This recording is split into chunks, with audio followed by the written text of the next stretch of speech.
It was only a matter of hours after the first plane hit the World Trade Center on 9/11 that we were told who to blame. I hope we do not compound this tragedy by reaching out to make accusations before the FBI and the CIA inform us of what happened. That is exactly what happened, of course, after the Oklahoma City bombing. The highest degree of probability associated with this attack, which had remarkable coordination and logistical sophistication, would be Osama Bin Laden's Al-Qaeda group. In the studio. Oh, there we go. Ken is an international terrorism expert. Ken, good morning to you. Good afternoon to you, excuse me. How are you, Matt? I'm fine, thank you. When you hear the U.S. officials saying they are already looking in the direction of Osama Bin Laden, do you think they're looking in the right place? I think so. Matt, I mean, the sophistication of this attack, the fact that it was elaborately planned. You know, senior U.S. intelligence officials, or one senior U.S. intelligence official, says now that the U.S. is 90% certain that Bin Laden was responsible for today's attack. Would you concur with that conclusion? I think that's a very good possibility. You have to look at who has the organization and who has the capability to do something like this. And of course, Bin Laden's Al-Qaeda organization has to be right at the top of the list. Right now, suspicion focuses on Osama Bin Laden, but first things first. The FBI is combing the wreckage for evidence, and all U.S. military bases and embassies are at the highest state of alert. Now, we are told from sources earlier today that senior administration officials told key members of Congress that they are, quote, certain, based on the evidence they have gathered so far, confident, I'm sorry, not certain, confident, based on the evidence gathered so far, that people and organizations associated with Osama bin Laden are responsible for this. But coming out of the national security meeting tonight, I was told by a senior administration official they do not want to jump to conclusions here. The administration will say nothing publicly about that. This official saying, quote, we're going to take a little time to sort this out. So the president being briefed. Many of us in the Western world knew little or nothing about Osama bin Laden and his shadowy Al-Qaeda terrorist network before watching the tragedy of September 11th, 2001 unfold in real time on our television screens.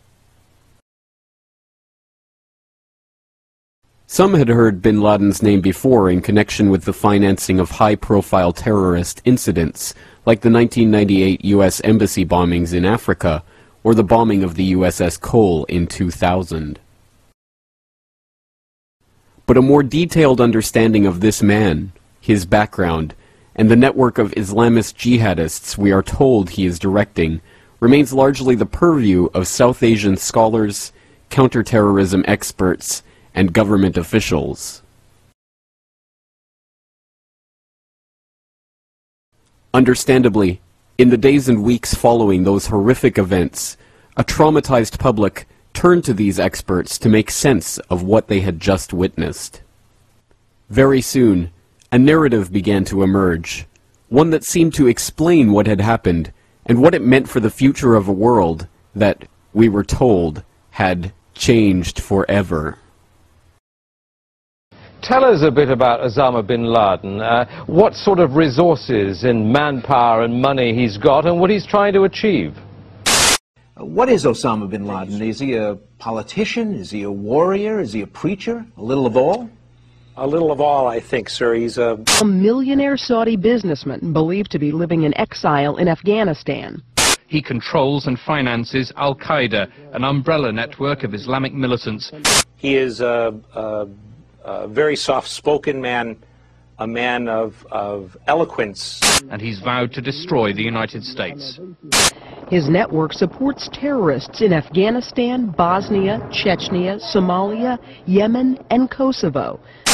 Well, when I was in Afghanistan just a couple of days ago, I heard that he had about 2,000 volunteers working in his camps. Al-Qaeda, that's receiving so much discussion and publicity, may have activities in 50 to 60 countries, including the United States. Bernard Lewis has called him almost a poetic speaker of Arabic.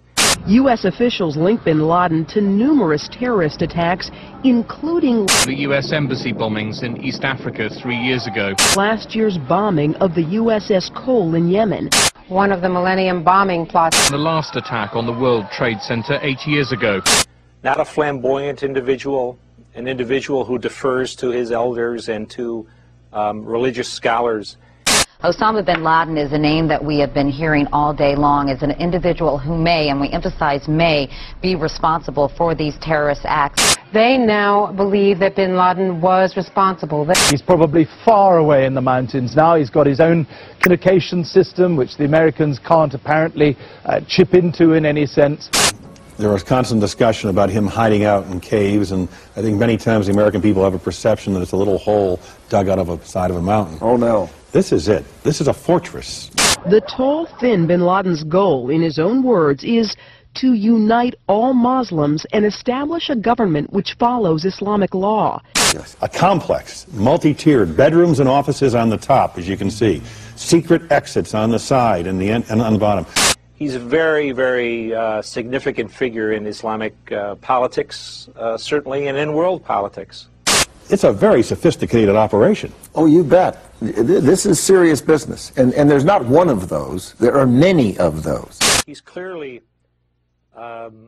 someone... What we must remember, though, is that this story, this understanding of our world, which was largely constructed for us in those first chaotic hours after the attacks, and which has remained largely unchanged to this day, only appears monolithic and unchallenged because it has been presented to us in a carefully constructed series of sound bites and interviews with official sources.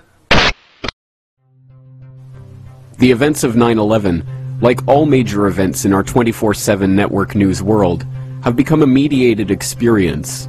We have been told how to understand these events by the same editors, executives, and media moguls that so obviously failed in their duties in the run-up to the war in Iraq.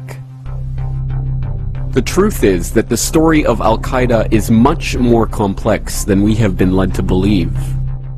That Osama Bin Laden is at best the dupe of Western intelligence forces and likely their collaborator. That he may in fact have died shortly after 9/11. And that his all-pervasive Al-Qaeda organization, with its alleged link to seemingly every terrorist incident in the world today, is in fact a media creation, a childlike simplification of a complex web of organizations led and populated by double agents and fictitious characters. The truth is that Al-Qaeda, as we have been led to understand it, does not exist.